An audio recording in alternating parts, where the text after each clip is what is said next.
In 2022, about 18,000 people from India have applied for political asylum in Austria. How would you explain that? I don't know the numbers. If you say so, I have to take you at your word. It's that when it comes to irregular migration, sometimes, because these are done by syndicates and gangs, you never know where they end up with. I think what's important is not what happened in the past. We have a commitment to ensure that movement and mobility is legal. We would like a regime, an agreed regime for that. It's good for the global workplace. It's good for the Austrian economy. India will take back all of the citizens who will not get asylum in Austria, which will probably be almost 100%. How fast will this happen? If they're proven to be our citizens, we obviously have an obligation in that regard. But what is important for us is to validate the fact that if there's somebody who's staying illegally, that they are our citizens. I can't give you a time frame on it because it depends on what is the level of proof that is provided for us. As foreign ministers, what we did was to work out an agreed mobility and movement regime. So we were looking for solutions. Let's talk about the war in Ukraine. As you are well aware, the whole world noticed that India, as a very influential country, has never publicly condemned Russia's assault and invasion into a neighboring country. Why is that so? Can you really be neutral in a war for which obviously one side bears all responsibility? I think in international relations, you have sometimes very complicated situations. And where we are concerned, we have always taken the position that the way out is for countries concerned to get back to dialogue and to diplomacy. Is this really complicated? There's just one big country invading its neighbor. No, look, I can give you many instances of countries who have violated the sovereignty of another country. If I were to ask where Europe stood on a lot of those, I'm afraid I'll get a long silence. You understand one thing.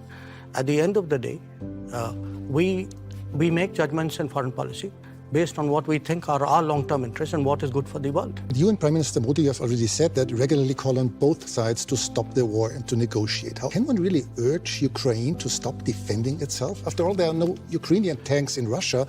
There are Russian tanks and planes and missiles destroying Ukraine. I think that's a bit of a misrepresentation. I think what we do is to say, get back to dialogue and diplomacy. There was dialogue and diplomacy in the early days of the conflict. So it's not for us to put conditions and to say this country is equal to that country. That's your judgment. But should you urge Russia to stop the war? We have been very clear that this conflict is not in anybody's interest, including theirs. But you wouldn't say it more explicitly. I'm a diplomat. It is my job to conduct foreign policy which serves my national interests and which serves what I believe is a long-term pathway towards peace and dialogue. But has increased its imports from Russia 5 times since the war began. By this, are you not helping Moscow? Are you not financing Russia's war? Europe imported in the same period 6 times the energy which India did. Essentially, if it is a matter of principle, why didn't Europe cut on the first day? You can't say it's my principle, but by the way, I will do it by my timing. Okay, but isn't it the difference between decreasing your imports but still making sure that Europe is not freezing to death in the winter, or just increasing your imports by 5 times? No. Europe has managed to reduce its imports while doing it in a manner in which it is comfortable for Europe. You are so caring about your population. I have a population at $2,000. I also need energy. I'm not in a position to pay high prices. The price of oil has doubled. And what Europe is doing is also moving into the Middle East and diverting production out of the Middle East into Europe and raising prices. So European actions actually are putting pressure on the global oil markets and on my imports as well. I think it's something which, if European political leadership understandably would like to soften the impact on their population, I think it's a privilege they should extend to other political leaderships as well. Are you reluctant toward Moscow as well, because Russia is India's most important supplier of weapons and military equipment? We've had a long-term relationship with Moscow.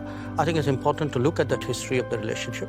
It was a relationship built in a period when Western democracies used to arm a military dictatorship called Pakistan and deny India defensive weapons. So let's talk a little bit of history out here. How did the Indian exposure to Russia and previously to Soviet Union get built up? Because the Western democracies, for whatever reason, decided that their natural partner in our part of the world was a military dictatorship. Would you consider India an ally of Russia? No, I think India doesn't. We are an independent country.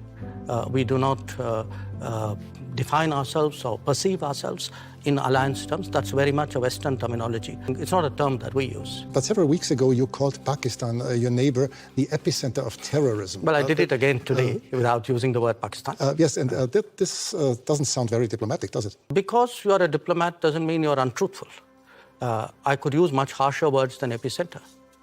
So believe me, considering what has been happening to us, I think epicenter is a very diplomatic word. This is a country which has attacked the Parliament of India, which attacked the city of Mumbai, which went after hotels and foreign tourists, which every day sends terrorists across the border. If you control your sovereign space, if the terrorist camps operate in broad daylight in cities, can you really tell me that the Pakistani state doesn't know what's going on? So, when we speak about judgments and principles, why don't I hear sharp European condemnation of these practices which have been going on for multiple decades? Someday will be a war between India and Pakistan?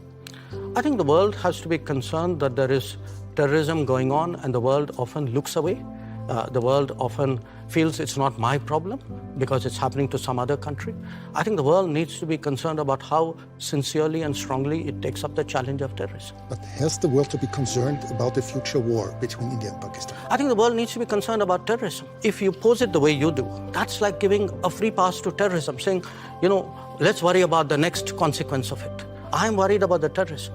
Many people around the world are quite concerned that China might, in the near future, intervene militarily in Taiwan. Do you share this concern? The concern is that we had agreements with China not to mass forces in our border areas, and they have not observed those agreements, which is why we have the currently tense situation. We had an agreement not to unilaterally change the line of control, which they have tried to unilaterally do that. There is, I think, a perception that we have which derives directly from our experiences. And my experience is that written agreements were not observed. China would say the opposite. They would say that India had not obeyed different agreements. No, I think it's difficult for China to say that for this reason.